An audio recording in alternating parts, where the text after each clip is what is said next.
Hello, good afternoon, my friends. I am Bola Adewara. I'm here with another edition of Mentoring with Bola Adewara. I welcome you. Today, I want to look at the social media.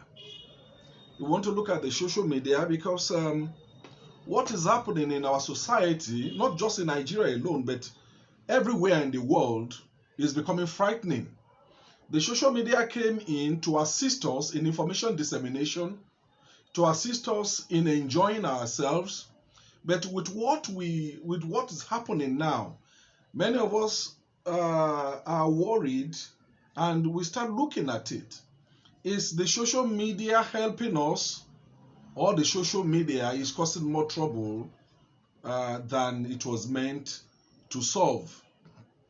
This afternoon, I want to look at this topic I call "Be Careful with the Social Media." You see, we come here for various reasons. Some come here to meet new people, some to ventilate their views with others, some to do what the social media is all about: to post, to tweet, to like, to retweet, to comment, to follow, and to unfollow.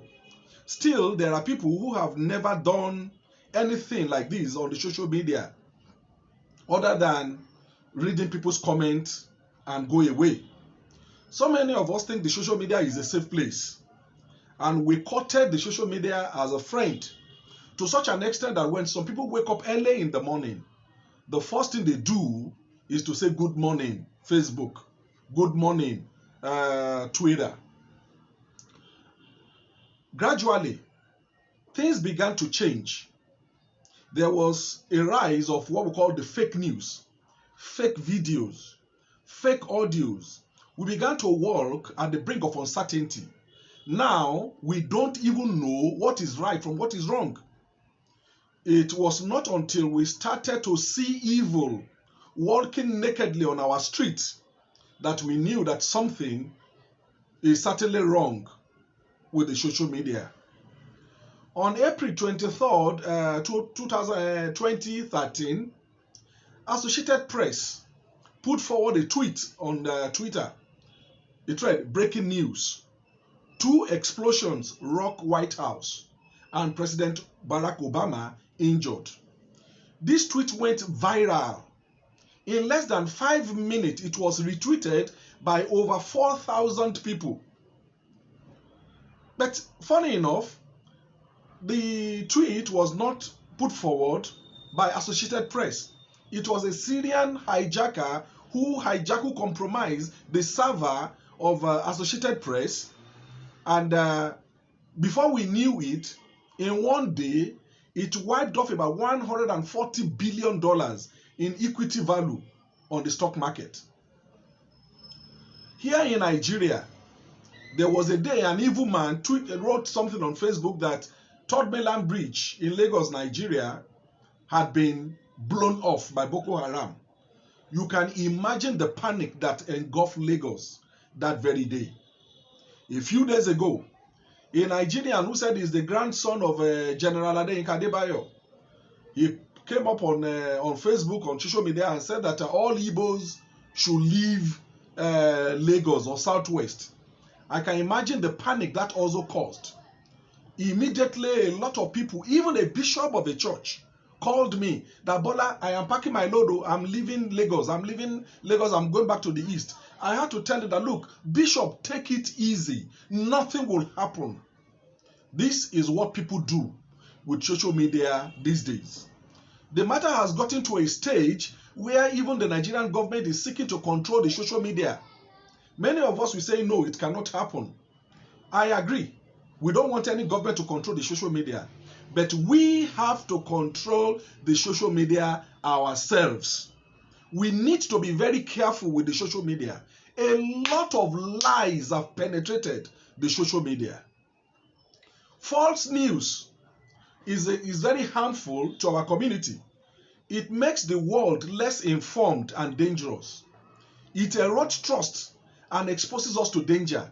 Therefore, all of us, you and I, the tech companies, media companies, newsroom, teachers have a responsibility to do our part in addressing it.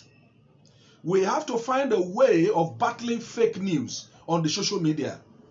If we fail to act now, my brother, if we fail to act now, this fake news on the social media is capable of consuming all of us. Now, how do we battle this fake news on the social media? I have 10 suggestions. 10 suggestions. 1. Let us be slow to copy and paste.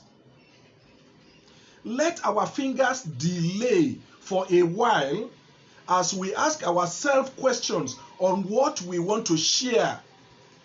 Ask yourself these questions. Can it be true?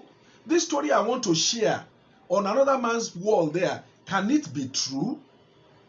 You know, we need to ask ourselves these questions. Even the second one now, even if the post is seemingly true, it is wise to ask ourselves, this post that I'm about to copy and share, will this post help people? Will it unite Nigeria?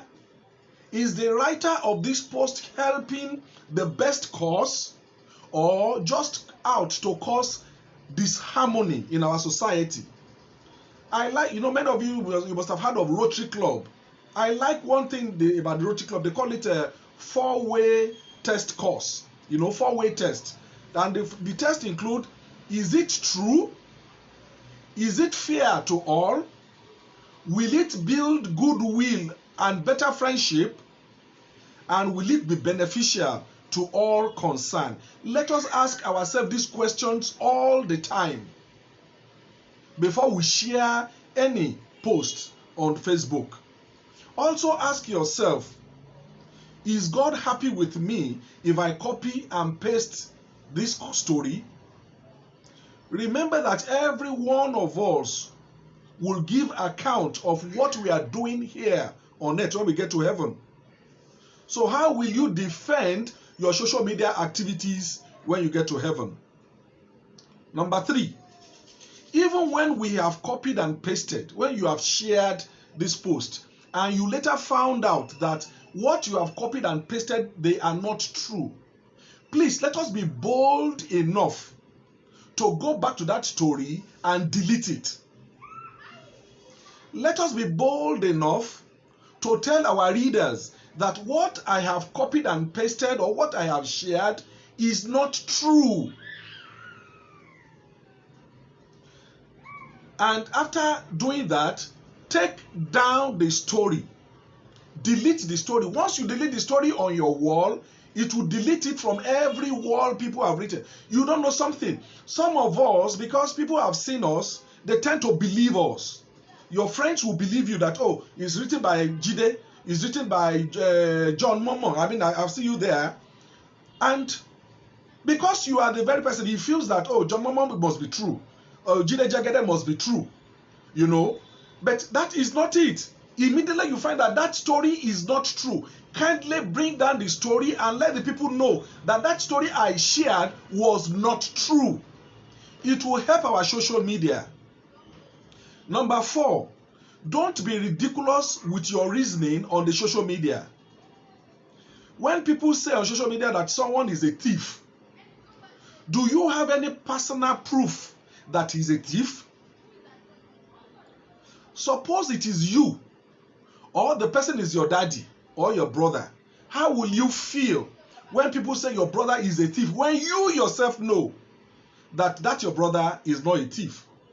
Why don't we seek for proof first before we tell anybody that, before we share that, that person is a thief?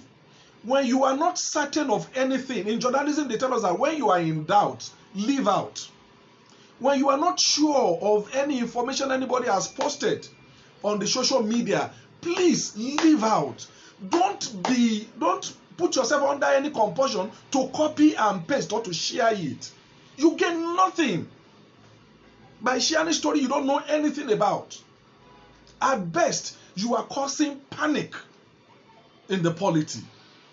I have seen so many people justifying brigandage and stealing that characterized this protest.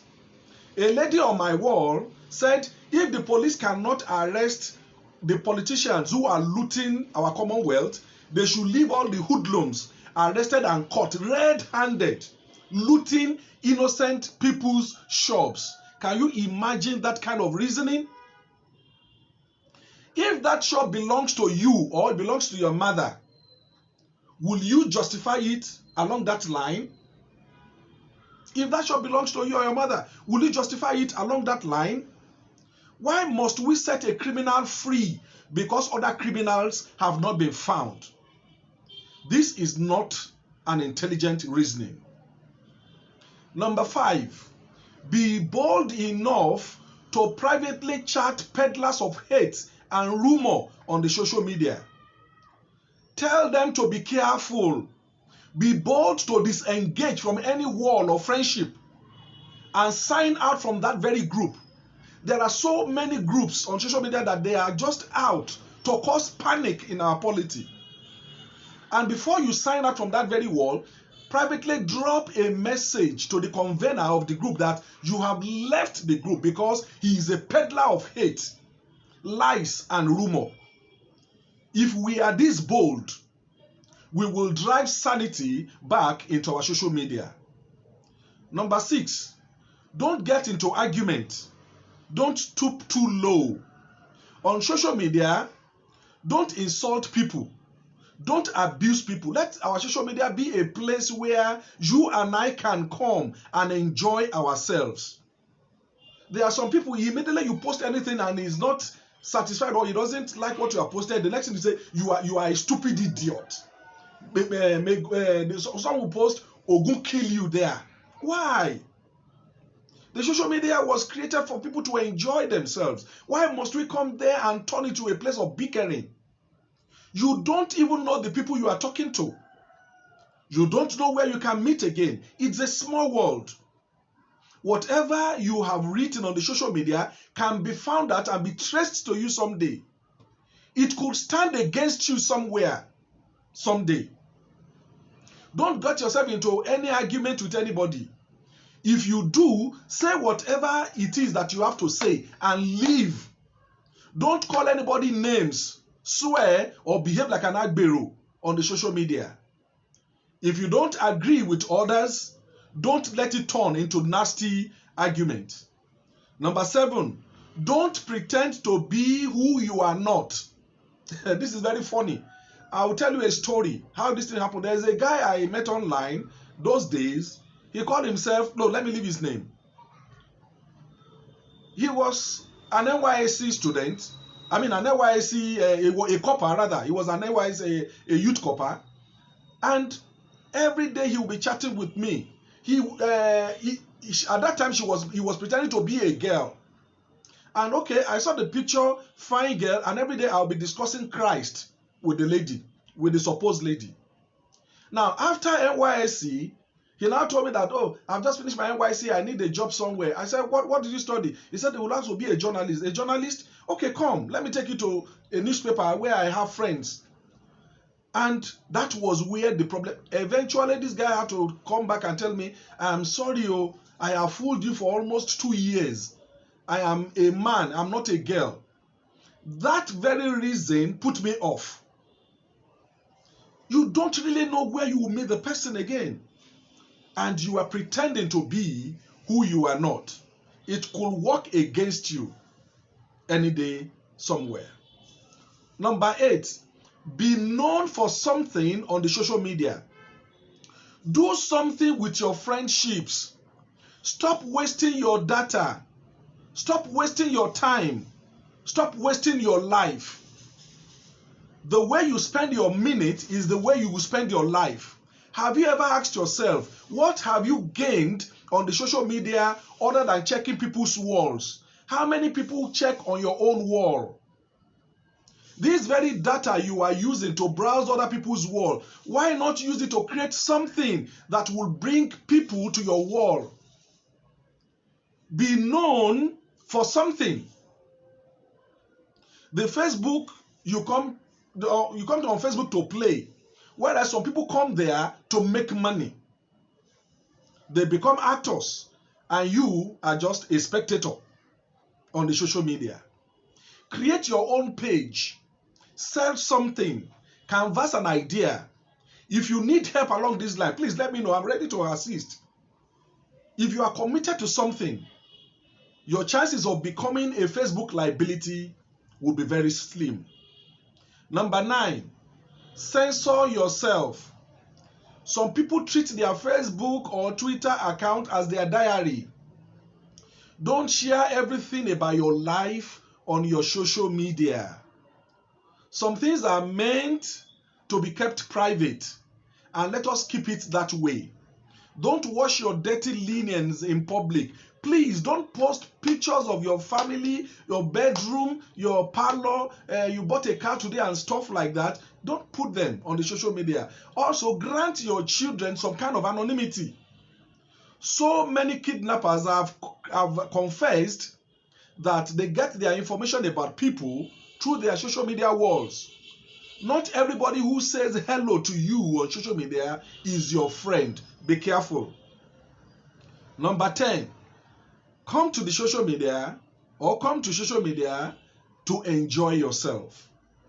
I'm telling you the truth, anytime I come here, is either I come to do business, I come to make new friends, or I come to enjoy myself. I don't come on social media to fight with anybody. Therefore, anybody who feels that he is here to fight me, you are wasting your time. I will write what I need to write, and I am gone. These are things I just want to share with you today. Be careful with the social media. And I believe that if you have learned something from me, it will help you. I will broadcast again tomorrow. And I want to look at when is the best time to give. When is the best time to give? I've posted it on some of my walls. Is it good to give before, or is it good to give after? For instance, someone wants to do wedding and you want to give him 100,000. When is the best time to give? Is it before the wedding or after the wedding?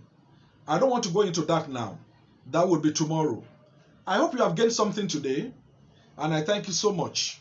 The Lord bless you. See you. Bye.